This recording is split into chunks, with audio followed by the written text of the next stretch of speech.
നമസ്കാരം സാർ. നമസ്കാരം സാർ, ഈയിടയ്ക്ക് ഞാനൊരു ബുക്കിൽ വായിച്ചതാണ് borderline personality disorder. Sir, എന്താണ് ഈ കണ്ടീഷൻ? ഇതിനെക്കുറിച്ചൊന്ന് പറഞ്ഞു തരാമോ? എന്താണ് ഇതിൻ്റെ ലക്ഷണങ്ങൾ? Okay, borderline personality disorder എന്ന് പറഞ്ഞു കഴിഞ്ഞാൽ ഇത് ഇമോഷണലി അൺസ്റ്റേബിളായിട്ടുള്ള ഒരവസ്ഥയാണ്. ഇമോഷണലി അൺസ്റ്റേബിൾ എന്ന് പറഞ്ഞു കഴിഞ്ഞാൽ അമിതമായിട്ടുള്ള ഒരു വികാരം. അമിതമായ വികാരം ധാരാളം വികാരമുണ്ട്. ദേഷ്യമുണ്ട്, അസൂയ, സന്തോഷം, ഇങ്ങനെയൊക്കെ പറയുന്ന എല്ലാം അമിതമായിരിക്കും ഇവർക്ക്. സന്തോഷം വന്നു കഴിഞ്ഞാൽ അമിതമായിട്ട് അത് പ്രകടിപ്പിക്കും. ദേഷ്യം വന്നാൽ അമിതമായ ദേഷ്യമായിരിക്കും.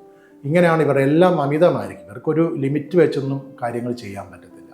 അതുകൊണ്ട് ഈ ഒരു ബോർഡർ ലൈൻ പേഴ്സണാലിറ്റി ഡിസോർഡറിനെ ഇമോഷണലി അൺസ്റ്റേബിൾ പേഴ്സണാലിറ്റി ഡിസോർഡർ എന്നും കൂടി പറയുന്നുണ്ട്. അങ്ങനെ ഒരു പേരൂടെ പറയുന്നുണ്ട്. ഇതിനെന്തുകൊണ്ടാണ് ഈ ബോർഡർ ലൈൻ പേഴ്സണാലിറ്റി ഡിസോർഡർ എന്ന് പേര് വരാൻ കാരണം എന്ന് വെച്ച് കഴിഞ്ഞാൽ ഇത് ന്യൂറോസിസിൻ്റെയും സൈക്കോസിസിൻ്റെയും ഇടയിലുള്ള ഒരു ബോർഡർ ലൈൻ ആണെന്നാണ് എൻ്റെ ശാസ്ത്ര സമൂഹം വിശ്വസിച്ചുകൊണ്ടിരുന്നത്. സോ അതുകൊണ്ടാണ് ഇതിനെ ആ ഒരു ന്യൂറോസിസിൽ നിന്നും സൈക്കോസിസിലേക്ക് ഈ വ്യക്തി പോകാനുള്ള ഒരു സാധ്യത ഈ ലക്ഷണങ്ങളിൽ കൂടി ഉണ്ട് എന്നാണ് പറയുന്നത്. അതുകൊണ്ടാണ് ബോർഡർ ലൈൻ പേഴ്സണാലിറ്റി ഡിസോർഡർ എന്നതിന് പേര് കൊടുക്കാൻ കാരണം.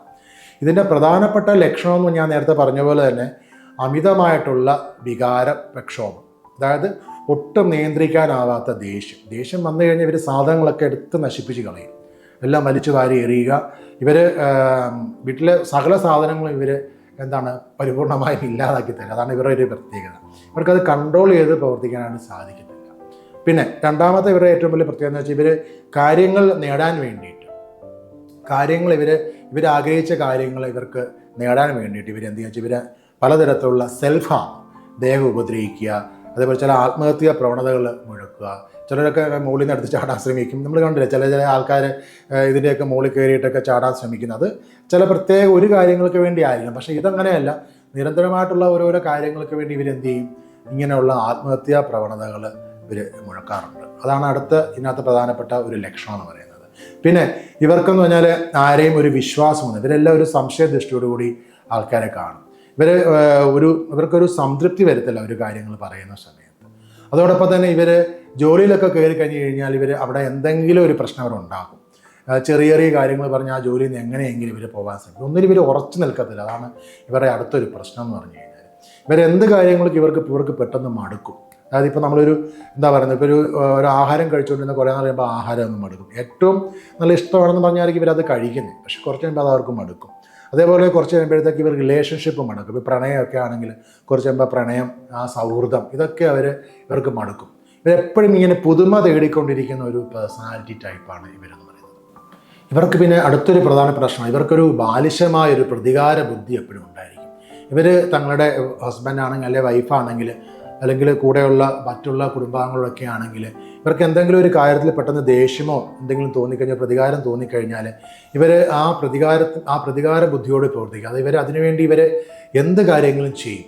ഫോർ എക്സാമ്പിൾ പറഞ്ഞു കഴിഞ്ഞാൽ ഇപ്പം വൈഫിനോടാണ് ഒരു ദേഷ്യം ഹസ്ബൻഡ് തോന്നുന്നെങ്കിൽ അതിനുവേണ്ടി വൈഫിനെ ഇറിറ്റേറ്റ് ചെയ്യുന്ന കാര്യങ്ങൾ ചെയ്യാൻ ശ്രമിക്കും. ഇപ്പോൾ തിരിച്ച് വൈഫിനാണ് തോന്നുന്നതെങ്കിൽ അതേപോലെ തന്നെ നമ്മൾ ചില കൗൺസിലിംഗ് കേസിലൊക്കെ ഞാൻ കണ്ടിട്ടുണ്ട്. ഹസ്ബൻഡിൻ്റെ ഫ്രണ്ടിൽ കൂടെ മറ്റുള്ള ഏതെങ്കിലും പുരുഷന്മാരുടെ മുന്നിൽ കൂടെ ബൈക്കിൽ കറങ്ങി അടിച്ച് പോവുക. അവരെ ഇറിറ്റേറ്റ് ചെയ്യുന്ന രീതിയിൽ എന്തെങ്കിലും കാര്യങ്ങൾ ഇവർ ചെയ്തുകൊണ്ടേയിരിക്കും. പിന്നെയുള്ളത്, കുട്ടിക്കാലം മുതലൊക്കെ ഇവർ വളരെയധികം പിടിവാശിയുള്ള ആൾക്കാരായിരിക്കും. ചെറിയ കാര്യങ്ങൾക്കെല്ലാം ഇവർ ഇങ്ങനെ അനാവശ്യമായിട്ട് പിണങ്ങിക്കൊണ്ടേയിരിക്കും. ആ ഒരു പിടിവാശി എപ്പോഴും ചെറുപ്പകാലത്ത് മാത്രമല്ല, മുതിർന്ന ഒരു അവസ്ഥയിൽ എത്തിക്കഴിഞ്ഞാൽ പോലും അവരെന്ത് ചെയ്യും, ആ ഒരു പിടിവാശി അവർ വിട്ടുപോകത്തില്ല. എല്ലാ കാര്യങ്ങൾക്കും ഇങ്ങനെ വാശി കൂടുതലായിരിക്കും ഇവർക്ക്. അതുകൊണ്ട് തന്നെ പെട്ടെന്നൊരു സൗഹൃദത്തിലേക്ക് ഇവർ എടുത്തിയാടും. ഇവർക്ക് അതിൻ്റെ വരുംവരാഴികളെ പറ്റിയൊന്നും ഇവർ ചിന്തിക്കത്തില്ല. ഇവർ ഈസിയായിട്ട് സൗഹൃദം സ്ഥാപിക്കും. പെട്ടെന്ന് തന്നെ ആ സൗഹൃദത്തിൽ നിന്ന് പിന്മാറുകയും ചെയ്യും. അതാണ് ഇവരുടെ അടുത്തൊരു പ്രശ്നം. അപ്പം ചുരുക്കി പറഞ്ഞു കഴിഞ്ഞാൽ കൂടുതലും ഒരു ഡൈവേഴ്സ് കേസ് നടക്കാൻ സാധ്യതയുള്ള ഒരു പേഴ്സണാലിറ്റി ഡിസോർഡറാണ് ശരിക്കും ഈ ബോർഡർ ലൈൻ പേഴ്സണാലിറ്റി ഡിസോർഡർ. ഇവർക്കൊരു റിലേഷൻഷിപ്പ് നല്ല രീതിയിൽ മുൻപോട്ട് കൊണ്ടുപോകാനായിട്ട് ഇവർക്ക് ഭയങ്കര ബുദ്ധിമുട്ടാണ്. ആ റിലേഷൻഷിപ്പിനെ എങ്ങനെ കുളവാക്കാം, ചെറിയ കാര്യങ്ങൾക്കെല്ലാം ഇവർ പ്രശ്നം ഉണ്ടാക്കിക്കൊണ്ടിരിക്കണം. അതാണ് ഇവരുടെ ഏറ്റവും വലിയ പ്രശ്നം. ഹസ്ബൻഡ് ഒന്നും വിളിച്ചില്ല എങ്കിൽ, ഇപ്പോൾ ഇവരോട് പറയുകയാണ് 7 മണിക്ക് നമുക്ക് സിനിമ കാണാൻ പോവാം എന്ന് പറയാണ്. ഹസ്ബൻഡ് വന്നപ്പോഴത്തേക്ക് 7:10 എന്ന് വെച്ചു. അപ്പോഴത്തേക്ക് ഇവരുടെ ഡ്രസ്സൊക്കെ മാറി നിങ്ങൾ 7 മണിക്ക് വരാമെന്ന് പറഞ്ഞില്ല എന്ന് പറഞ്ഞാൽ ആ ചെറിയ കാര്യങ്ങൾക്ക് ബഹളം ഉണ്ടായിക്കൊണ്ടേയിരിക്കും.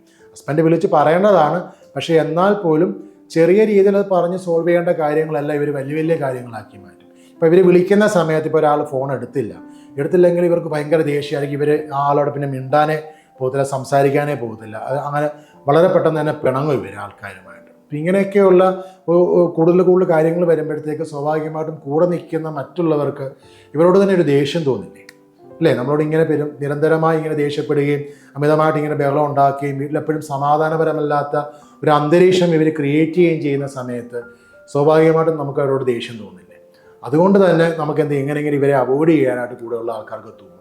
സോ ഇത് കൃത്യമായിട്ട് ഇവർക്കൊരു കൗൺസിലിങ്ങും തെറാപ്പിയും കൊടുത്ത് ഇവരെ കൃത്യമായിട്ട് നല്ല രീതിയിൽ ചികിത്സ കൊടുക്കുകയാണെന്നുണ്ടെങ്കിൽ ഈ ബോർഡർ ലൈൻ പേഴ്സണാലിറ്റി ഡിസോർഡറിനെ നമുക്ക് മാറ്റിയെടുക്കാൻ സാധിക്കും.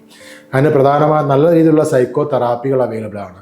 പ്രധാനമായി ഈ തലച്ചോറിലെ ഫ്രണ്ടൽ ലോബ്സിൽ വരുന്നതായിട്ടുള്ള രാസവ്യതിയാനങ്ങളാണ് ഇതിൻ്റെ പ്രധാനപ്പെട്ട കാരണമായിട്ട് പറയുന്നത്. സോ ആ രാസവ്യതിയാനങ്ങളെ ബാലൻസ് ചെയ്യുന്ന രീതിയിലുള്ള മരുന്നുകൾ കൊടുത്തുകൊണ്ടും നല്ല ഓൾട്ടർനേറ്റ് തെറാപ്പികൾ വരെ അവൈലബിൾ ആണ്, അത് കൊടുത്തുകൊണ്ടും നല്ല രീതിയിൽ ഈ പ്രശ്നത്തെ മാറ്റിയെടുത്ത് നല്ല സന്തോഷകരമായ ഒരു കുടുംബജീവിതം നയിക്കാൻ അവരെ നല്ലൊരു വ്യക്തി ജീവിതത്തിലേക്ക് കൊണ്ടുവരാനായിട്ട് സാധിക്കും.